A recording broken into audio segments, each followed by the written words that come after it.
दिल्ली, जहां पर घर लेना किसी सपने को साकार करने जैसा होता है, लेकिन वही सपना पूरा होने के बाद आंखों के सामने चकनाचूर हो जाए तो फिर क्या कहें। हम बात कर रहे हैं दिल्ली की, उस दिल्ली की जहां से देश की सल्तनत चलती है, लेकिन पिछले कुछ दिनों से दिल्ली में बुलडोजर चल रहा है। रोते बिलखते ये लोग अपने आशियाने को तबाह होते देखने को मजबूर हैं। देश में बुलडोजर ने ऐसा कांड कर दिया कि लोगों के आशियाने उजड़ने लगे। उन लोगों के आशियाने जो बरसों से कड़ी मेहनत से संजोकर बनाए गए, यानी डीडीए ने एक नोटिस मात्र से इन सबको तबाह कर दिया। दरअसल दिल्ली के महरौली के घरों और दुकानों पर यह बुलडोजर क्यों चल रहा है, उस पर एक अलग तरह की राजनीति। जिनके घर टूट रहे हैं उनका रो रो कर बुरा हाल है। लोग जहां तहां जमीन के कागज और रजिस्ट्री लेकर घूम रहे हैं। ये लोग पुलिस और डीडीए के अधिकारियों से गुहार भी लगा रहे हैं कि इस कार्रवाई को रोक दिया जाए, लेकिन डीडीए का दिल नहीं पसीज रहा।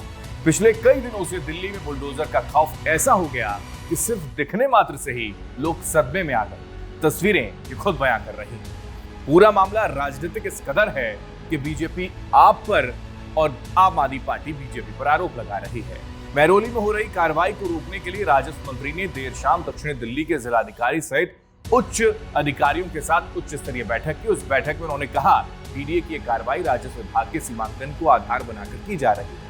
मंत्री ने इसे तुरंत रोकने के आदेश दिए और विवादित क्षेत्र में नए सिरे से सीमांकन करने का आदेश दिया। लेकिन इन सब के बीच दिलचस्प बात यह रही कि डीडीए ने अतिक्रमण विरोधी इस अभियान में राजस्व विभाग के पूर्व में किए गए सीमांकन को ही आधार बनाया। उधर इस पूरी कहानी में डीडीए कुछ और ही कह रहा है।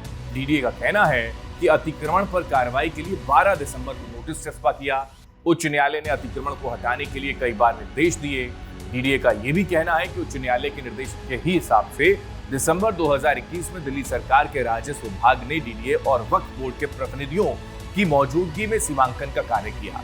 उसी के तहत ये एक्शन लिया जा रहा है, यानी चल रही ये कार्रवाई के तहत 1200 वर्ग मीटर को खाली करवाया गया। बहरहाल दिल्ली में चल रहे बुलडोजर पर कोई बीजेपी की केंद्र सरकार को जिम्मेदार बताता है तो कोई आम आदमी पार्टी की दिल्ली सरकार को।